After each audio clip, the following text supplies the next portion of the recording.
my name is Sam. Thanks for checking out this video. If you get to the end and liked it, then subscribe, bell notification, and thumbs up the video. 2019 was kind of a depressing, 2019 was an absolute dumpster fire of a year. Can I help you? Why do you do this every time? Okay, alright. Yeah, 2019 was a dumpster fire of a year for the world as a whole. And, like, we basically started World War III to conclude it. So, like, burning a whole continent. Shout out to Australia. I hope if you can donate to the Red Crosses and all those places.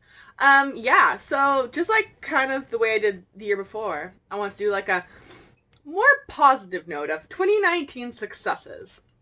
Hello. I didn't get everything on my 2019 like personal challenges done, but I feel like I completed a lot, and then there's some good things in my life too. So like, this isn't just book related, but like 2019 successes. Put yours below of something positive that you did, established, completed, whatever being this year. Did you finish school finally? Did you get a job in your field? Oof. Did you make your first student loans payments? Oof.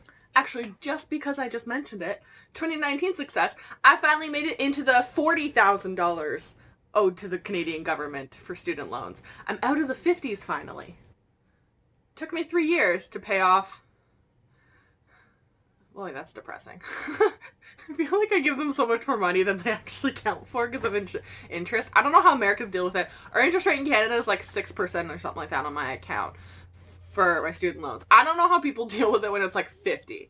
I would just, I don't like just die at that point. Like, I don't know how they expect you to get, well, they don't. That's why they did it, because it's a trap. It's a scam in those countries. But like, whatever. I got down to 40.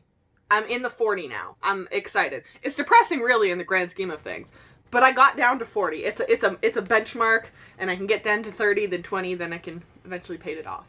So I mean, just going off of what I had for myself in terms of just general goals, reread the Queen of the Tearling trilogy. Did that. Reread the Girl from Everywhere duology. I don't think I ended up doing that.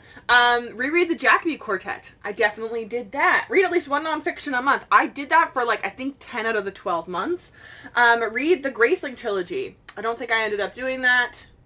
No, wait. No, yeah. I ended up, was that last year? Wow, that was like a long time ago, it feels like. No, I definitely did that. I just thought that was in 2018. Read Les Mis. I tried to, but I had to return my library copy before, so I have my own physical copy. My friend Joanne is shipping it to me, so I'm going to be doing that.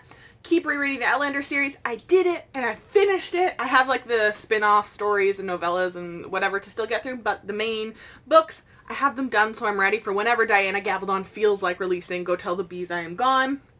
Catch up on the Queen's Thief series. I did it! In December, I finished, like, the last book that is currently out. Reread the Truth Witch series and the sequels. I tried the first one and was like, this series is just, something's wrong with me. I can't remember any of it. So, I actually unhauled those. But I did try. Read book to read or Toss Jar. I think I did that for the first 2 months and then just put it on a shelf and literally just noticed it like 2 days ago and was like, oh wow, I forgot to do that. So I definitely didn't do that. Finish Sherlock Holmes. Bitch, I finished Sherlock Holmes. Catch up on Niall Schusterman. I read the first one of One Wind and I was like, too close to home. This is too potentially real. The world is going to hell. But I liked it. I read the first one. I read Dry and I'm basically all caught up. I still have to read The Toll, but that just came out. But I'm basically caught up on him of all the books that I want to read. And read the Precious Stones trilogy. I read the first two. I think I will eventually read the third one, but I actually just unhauled them because like they're just sitting on my bookshelf taking up space unnecessarily. So, oh yeah, and then to read 200 books, which I by far surpassed the hell out of that. So, yeah. Honestly, just as a whole, I finished a buttload of series. Like, when I look at everything on my bookshelf, like Charlotte Holmes, done. These ones I still have to get to. The Speaker, I'm all caught up on. I just have to get the last of the series picked up. The Spellslinger series, I just have to read the last two that just came out this year. I got through the Queens of the Renthia series. Oh, excuse me. I don't know if I did that this year. I finished Jessica Cluessa's series.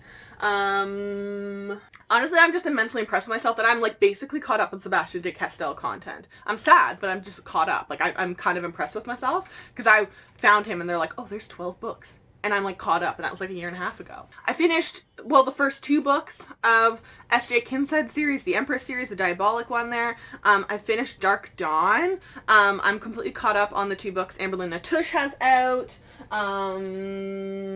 Marissa Meyer, I'm completely caught up on Marissa Meyer. All my Tricia Levenseller's all caught up. Though those aren't series. I finished so many series that I had either started or had like the whole series and just hadn't touched. I'm just really proud of how many of those just authors that I caught up on and series that I just have been looking at, been like, you should get to that. And I finally got to it. Because I feel like I didn't do that in 2018 or 2017. No, 2018, because that would have been, yeah. I'm also kind of proud of myself that I've been like really good at actively reading rather than just like things piling up. Every month when I put new books on the shelf, I kind of reevaluate all the books around it, and I'm like, am I actually going to read this?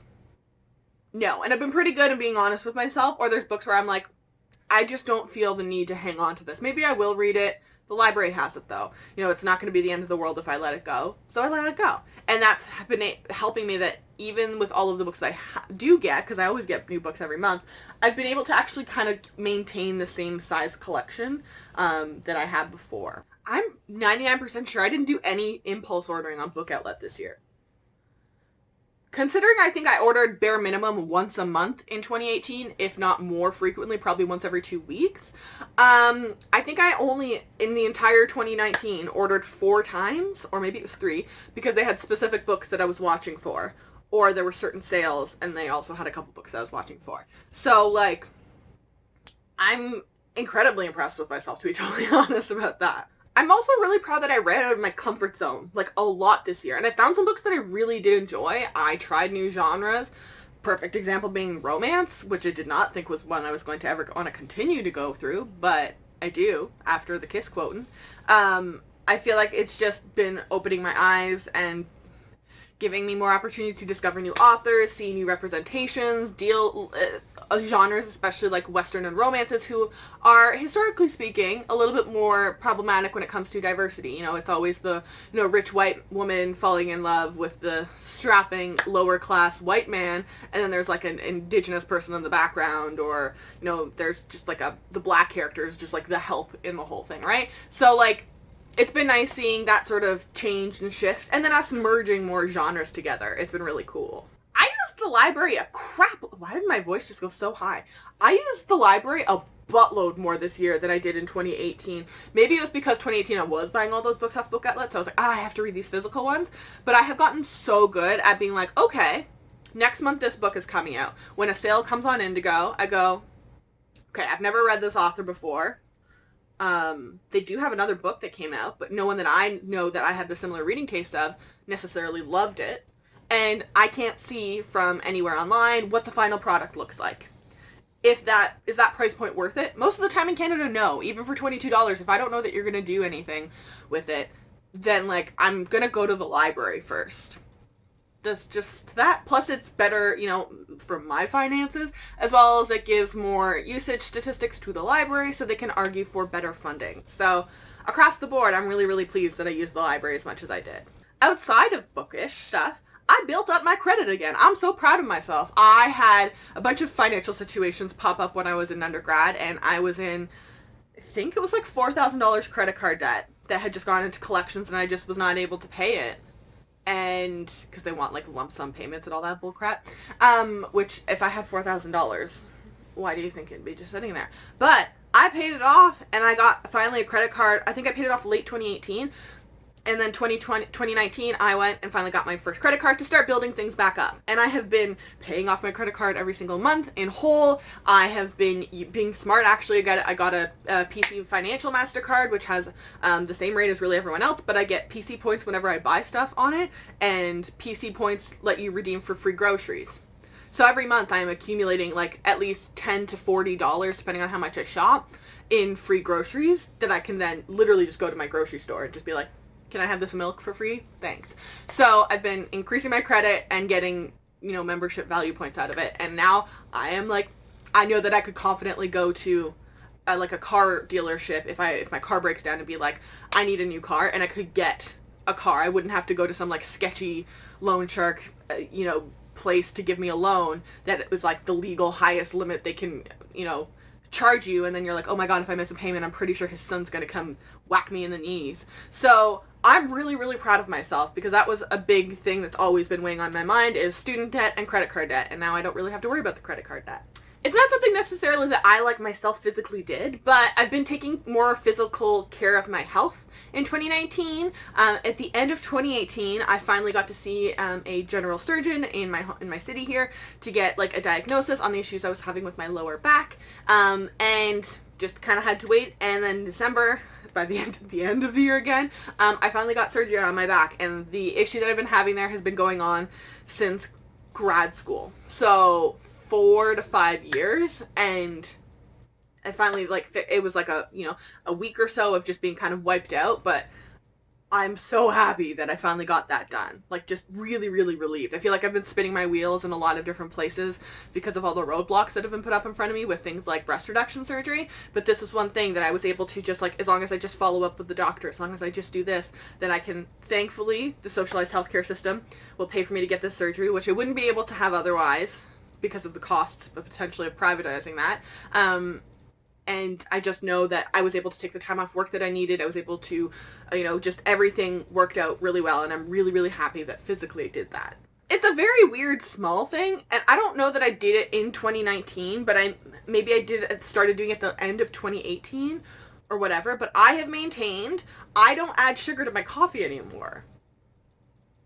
And I know that's something so small, but I drink 3-ish cups of coffee a day, like the 10 to 16 ounce big ones, right? And I was having doubles. If you don't live in Canada, that's 2 cream, 2 sugar. That sugar adds up very quickly. Even if you just have 1 coffee a day, which I have triple that at least. And even when I go and get a latte, I've been getting 1 shot of flavoring instead of the 6 or whatever Starbucks normally puts in them. It has cut down, and I've noticed a difference in my taste buds, that I can't drink pop anymore because it's too sweet for me. It was just making that little choice that has enabled me to be like, okay, what's one small thing now? Because I know I did this and I'm capable of doing this, and the world didn't end. I can just have a little bit of cream in my coffee now. I don't need to blob in a bunch of cream and sugar to make it palatable to me now. What else can I cut back on? Oh, sauces when I add things to, like, stir fries. And I've been able to do that. So it's been helping me make those small changes to have just healthier lifestyle. I'm also really proud of myself because I feel like since going into post-secondary, I've gradually gained weight. I think when I went in, I was like 210 or so, and I think by the time I started looking at my weight loss or whatever, I was 270 pounds. And now in the last year and a half, working with my doctor, who honestly, she hasn't been super helpful, but getting into like a dietitian in town, just to talk face to face and find out, what I've been thinking is correct and what things that I could add that I wasn't thinking about. So I've been getting into, with their help, I've been able to do a little bit of weight loss. I'm now in the 240s, and I've been able to maintain that. It wasn't just like suddenly down. I've been able to stay at this kind of 240, low 250 range for a little while, even when I have times when I have surgery and I can't really pay attention to exactly what I'm eating. And it's just, on the road to trying to get to like 220 or so I can actually qualify to get breast reduction surgery. So I'm really, really proud of myself. There were times when I was really frustrated, but I've been able to stop that trend that I had for like 7 years of gradual weight gain because I was choosing cheaper and easier than healthy, which was something that was kind of just ingrained in me growing up, generally less wealthy circumstances to afford organic and all that sort of stuff. And along that same kind of wavelength, I'm really proud of myself. I have stopped consuming traditional milk. It's just, again, I don't think I'll ever go vegan or vegetarian, but they've done those statistics that millennials are just far more health conscious and how health connects to the environment and climate change. And I mean, like, I have shifted a lot to just having meats and everything every meal, that at least twice a week, I'm having meals with chickpeas instead of chicken or beef, or I'm just cutting out regular dairy milk. I'm on oat milk now and actually like it more. I don't know that I'll ever be able to get rid of cheese because I'm addicted, but just those small changes help me feel better about, my health and help me feel better about my impact on the environment. And I think my last 2019 success was I have gotten really good at learning when to tell myself yes and tell myself no and stop guilting myself when I say yes to certain things. Getting more comfortable with, like, you're not going to eat out every other night for financial reasons alone, but then, like, the health, because of everything that I've had changed, that I'm more conscious of, wow, there is a ton of calories in this. Why? If I can make this at home and it's a third of the calories, what are you doing it at the store? So I've been getting much more comfortable with making things at home and evaluating, things that are good and bad. I remember being like, oh, fats are bad, and then being like, oh, avocado has a ton of fat, but it's actually good for you. And then dealing with, like, okay, but you need to moderate your fat intake. So I finally got myself to start using a calorie counting app, but it's not to, I'm not doing it like, well, I did only have this apple or whatever. It's been helping me moderate what I actually consciously thought a portion size was with what an actual portion size was.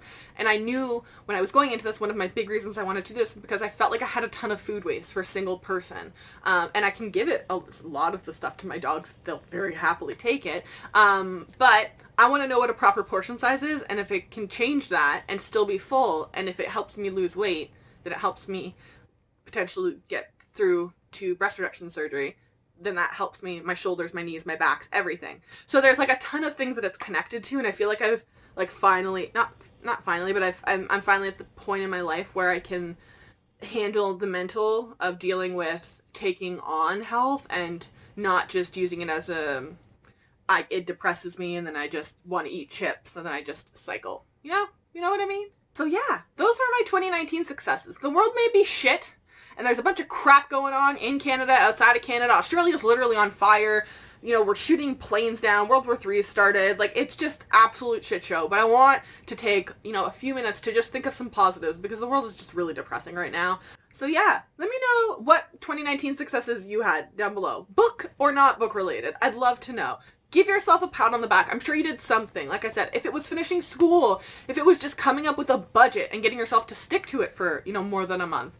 If it was just, you're saving up to do traveling, or you finally, started dating, or whatever it may be. Give yourself a pat on the back for 5 seconds, okay?